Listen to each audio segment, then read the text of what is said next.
Hello दोस्तों, मैं जमील बनारसी। मेरे YouTube चैनल पर आपका स्वागत है। दोस्तों, मिमिक्री का मुद्दा इतना गरमाया कि आज लगभग एक हफ्ता हो जाने के बाद भी ठंडा होने का नाम नहीं ले रहा है। पिछले कुछ दिनों से देखा जाता रहा है कि देश में इससे बड़ी बड़ी घटनाएं होती रही हैं, मगर कोई भी घटना राजनीतिक गलियारे में ज्यादा दिन तक चर्चा का विषय नहीं बनी रही। दोस्तों, मिमिक्री हास्य व्यंग की एक ऐसी विधा है जिसमें कलाकार किसी शख्स के अंदाज और उसकी आवाज की नकल उतारता है, और ये नकल उतारने का चलन हम अपने आसपास भी अक्सर देखते रहते हैं।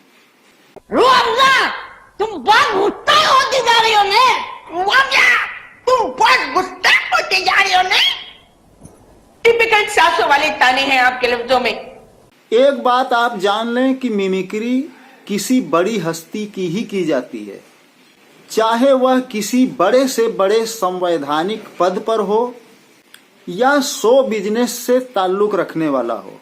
मैं आपसे ये जानना चाहता हूं कि जब आप प्रधानमंत्री से मिले, मेरे ख्याल से ये कुछ साल पहले की बात है ना, एयरपोर्ट पर आपने उनसे मुलाकात की, आपने उन्हें बताया कि मैं आपकी मिमिक्री करता हूं और उनकी मौजूदगी में आपने उनकी मिमिक्री कर दी। उनका क्या रिस्पॉन्स? जी बिल्कुल।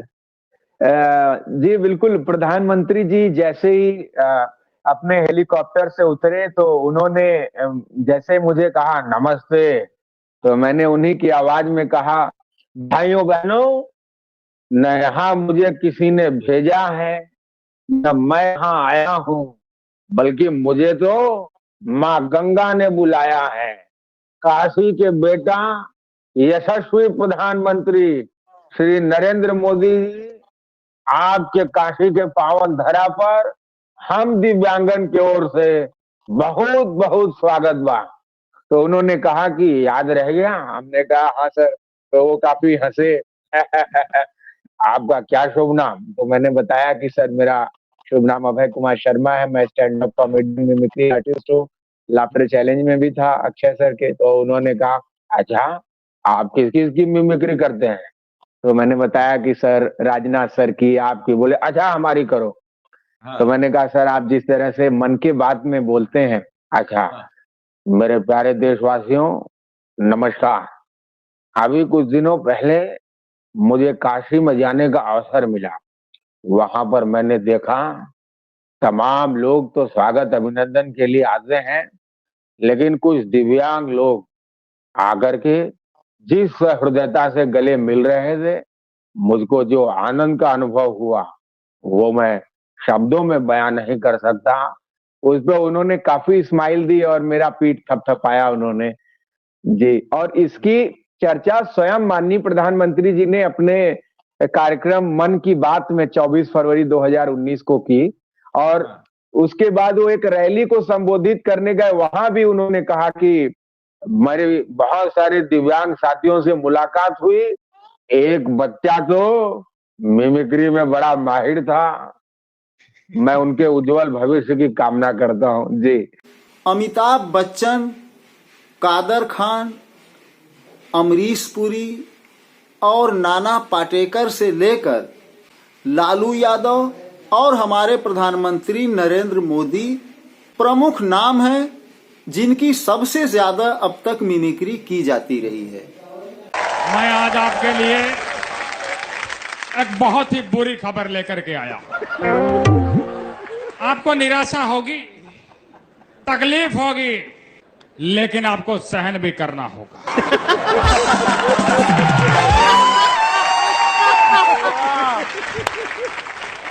कल रात 8 बजे, घबराइए नहीं, कुछ बदलने वाला नहीं है।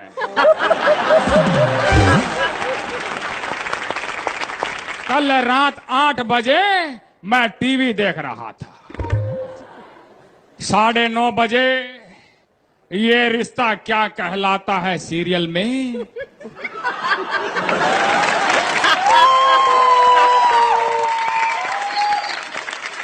ये रिश्ता क्या कहलाता है सीरियल में? नायरा और कार्तिक का झगड़ा हो गया भाई।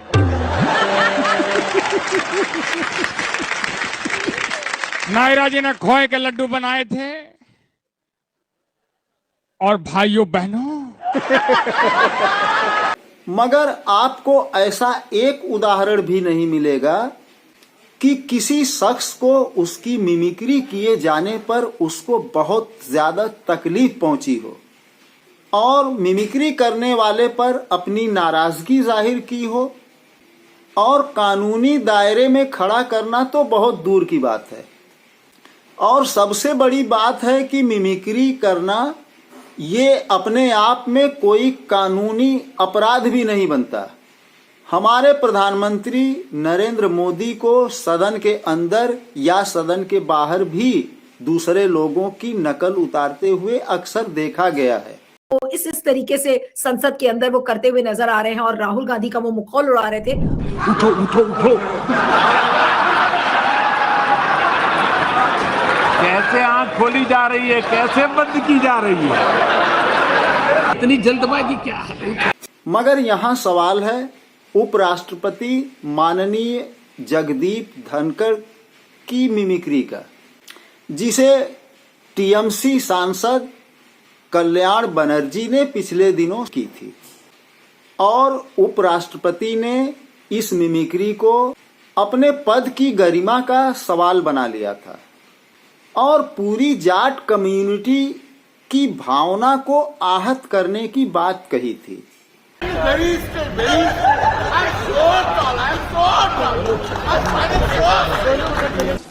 गिरावट की कोई हद नहीं है, पर मैं ये बर्दाश्त कभी नहीं करूंगा कि मेरे पद की गरिमा मैं सुरक्षित नहीं रख पाया। A member parliament senior one videographing of another member for what? You used Twitter, official handle of the spokesperson, to demean me, insult my background as a farmer, insult my position as a jat, insult my position as chairman. मेरी बेइज्जती कोई करता है मैं सहन करता हूं, खून की घूंट पीता हूं, पर मैं ये बर्दाश्त कभी नहीं करूंगा कि मेरे पद की गरिमा मैं सुरक्षित नहीं रख पाया। इसके बाद जाट कम्युनिटी के कुछ असरदार लोगों की भी प्रतिक्रिया आने का सिलसिला चालू हो गया, और प्रतिक्रिया भी इतनी तीखी आती रही जो इस मिमिक्री से ज्यादा चोट पहुंचाने वाली। उपराष्ट्रपति जगदीप धनखड़ अपने आप को जाट बता रहे, आज उनका जाट जिंदा हो गया। और पहला मैंने देखा है जाट जो उपराष्ट्रपति के संवैधानिक पद पर रहते हुए अपने से कम संवैधानिक पद के व्यक्ति के आगे झुक रहा है, यानी प्रधानमंत्री नरेंद्र मोदी। ऐसा कभी भी हुआ नहीं है। उपराष्ट्रपति हमेशा सदैव प्रधानमंत्री से ऊंचा पद, सभापति है वो राज्यसभा का, और उनकी रीढ़ है कि रीढ़ की हड्डी विहीन वो व्यक्ति है, मुझे नहीं पता वो कहां थे जब किसान शहीद हुए। सारे किसान सिख थे या जट सिख थे, वो कहां थे जब लखीमपुर खीरी में गाड़ी चढ़ा दी गई थी, वो कहां थे तब? वो कहां थे जब महिला पहलवानों के ऊपर पुलिस पीट रही थी, उनको घसीट रही थी, तब इनका जाट नहीं जागा? वो कहां थे जब भारतीय जनता पार्टी का नरेंद्र मोदी, जो देश का प्रधानमंत्री झूठा नंबर 1 है, जब किसानों को परजीवी कह रहा था, उसमें मैक्सिमम जाट थे, तब क्यों नहीं? और नक्सली, खालिस्तानी, आतंकवादी, चीनी एजेंट, पाकिस्तानी एजेंट, क्या क्या कहा नरेंद्र मोदी के नेतृत्व में भारतीय जनता पार्टी के प्रवक्ताओं ने, मंत्रियों ने, तब ये कहां थे? कहां थे तब जब किसानों को देशद्रोही कहा जा रहा था? कहां थे ये तब इनकी आत्मा जागृत नहीं हुई। आज इनकी आत्मा जागृत, नरेंद्र मोदी के साध्य बने हुए हो तुम, साध्य मतलब उनका साध्य मतलब उद्देश्य की पूर्ति करने के उपराष्ट्रपति बनाए गए हो, आज ये बता रहे हो आप। और दूसरी चीज, इनका जो भी समर्थन कर रहा है, आप ये समझ लीजिए, जो भी समर्थन कर रहा है जाट कम्युनिटी के अंदर, वो समझ लीजिए वो संघी है। दोस्तों, बात जगदीप धनखड़ की। और हमारे प्रधानमंत्री जी श्री नरेंद्र दामोदर दास मोदी, जिन्होंने धनखड़ पर संसद के बाहर की गई मिमिक्री को मोड़ दे करके जाटों का अपमान, किसानों का अपमान, देश का अपमान, न जाने किस किस का अपमान बताने में लग गए हैं। खैर, वो यही करने के लिए तो ये सारे ड्रामे करवाए और करते हैं और इसी के लिए जाने जाते हैं। लेकिन बात धनखड़ जी से शुरू होती है, तो क्या आपको लगता है कि धनखड़ जी जाट हैं? मेरा मानना है कि न धनखड़ जी जाट हैं और न धनखड़ जी किसान हैं। हां, जिस पद पर वो बैठे हैं वो बहुत ही गरिमामयी पद है। यह सच है कि उस पद के लिए वो कलंक हैं, उस पर बैठने के योग्य नहीं है। ऐसे पद पर इस तरह के आदमी का होना उस पद का अपमान है। ऐसा मैं क्यों कह रहा हूं, इसे आप आगे समझ जाएंगे। दोस्तों, नरेंद्र मोदी के इशारे पर जो झूठ के बादशाह हैं और जुमलों के बादशाह हैं, झूठ के बादशाह हैं, झूठी गारंटी के बादशाह हैं। आपको पता होगा कि घूम घूम करके तरह तरह की झूठी गारंटियां देते फिरे और अब सब जगह बोल दिए कि हमारी कोई गारंटी नहीं। वैसे भी मैं पहले से बोलता रहा हूं कि नरेंद्र मोदी किसी को गारंटी देते हैं, दे सकते हैं, क्योंकि वो झूठ बोलते हैं, वो कुछ भी बोल सकते हैं। सवाल यह है कि नरेंद्र मोदी की गारंटी कौन लेगा? अडानी? खैर, नरेंद्र मोदी की गारंटी तो अडानी भी ले नहीं सकता।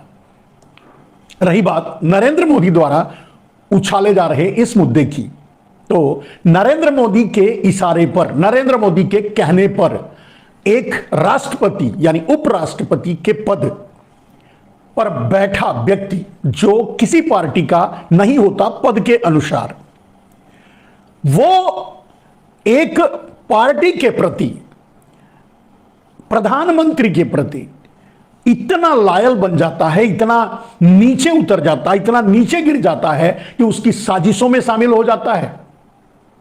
क्या यह सच नहीं कि नरेंद्र मोदी ने साजिशन 141 सांसदों को संसद से बाहर निकाला? 141 विपक्षी सांसदों को संसद से बाहर निकालने के पीछे नरेंद्र मोदी की मंशा क्या थी, यह मैं पहले बता चुका हूं, आज फिर से बता रहा हूं। नरेंद्र मोदी कुछ ऐसे अवैधानिक या अलोकतांत्रिक बिल पास करवाना चाहते थे जो पास करवाए लोकसभा में, शायद वो राज्यसभा में भी पास हो जाए, शायद वो कानून भी बन जाए। लोग भागे भागे सुप्रीम कोर्ट जाएंगे, वहां से भी मिले, न्याय मिले या ना मिले, बात ये नहीं है। बात ये है कि जिस साजिश को रचने के लिए, जिस अलोकतांत्रिक कानूनों को पास करवाने के लिए नरेंद्र मोदी ने धनखड़ को इशारा करके धनखड़ से 141 सांसदों को संसद से बाहर निकलवाया, क्या नरेंद्र मोदी के इशारे पर काम करके धनखड़ ने अपने पद की गरिमा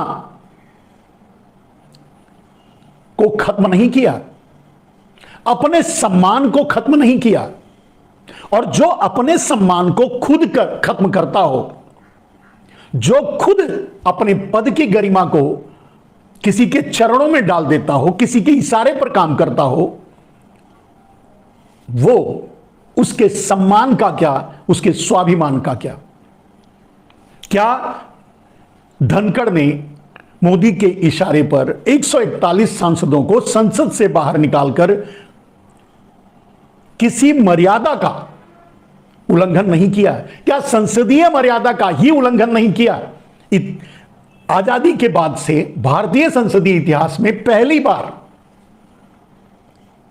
इतने सांसदों को, विपक्षी सांसदों को एक साथ संसद से बाहर निकाला गया, और वो भी एक साजिश के तहत, कुछ ऐसे अलोकतांत्रिक बिल पास करवाने में जिसमें धनखड़ शामिल थे। दोस्तों, मिलता हूं अगले वीडियो में एक नए विषय के साथ। जय हिंद।